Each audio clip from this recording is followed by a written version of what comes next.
வியாபாரத்தில் லாபமும் இருக்கும், நஷ்டமும் இருக்கும்.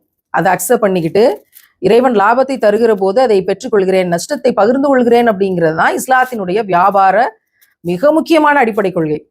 ஆனா லாபம் வரும்போது சந்தோஷமா எல்லாரும் பகிர்ந்துக்கிட்டோம், நஷ்டம் என்று வருகிற போது எனக்கு நீ காசை கொடு அல்லது நீ ரொம்ப மோசமானவன் அப்படின்னு பேசக்கூடிய விஷயம், நஷ்டத்தை நான் பெற்றுக்கொள்ள முடியாது அப்படின்னு சொல்ற விஷயம் வட்டிக்கு சமமானது. வட்டி என்பது நரகத்துக்கு கொண்டு போய்விடும்.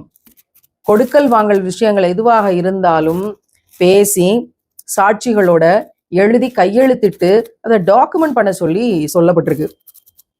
இதுதான் நடைமுறை. இதுக்கு நான் ஒப்புக்கொள்றேன். நஷ்டம் வந்தாலும் அது நான் ஏற்றுக்கொள்ளக்கூடியவனாக இருக்கிறேன் அப்படின்னு இஸ்லாமிய நடைமுறைப்படி இவ்வளவு தொகை கொடுத்துருக்கோம், இவ்வளவு லாபம் கொடுக்குறேன்னு சொல்லியிருக்கிறாங்க, நஷ்டம் வந்தாலும் அதை நாங்கள் ஏற்றுக்கொள்வோம்.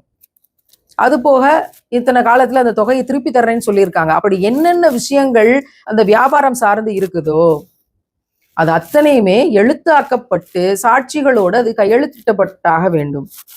இதுதான் இஸ்லாம் சொல்லக்கூடிய வியாபாரத்தினுடைய நுட்பங்கள். இன்னைக்கு இது மாதிரிலாம் நடக்குதா? இன்னைக்கு இது மாதிரியெல்லாம் நம்மளால வியாபாரம் செய்ய முடியுதா?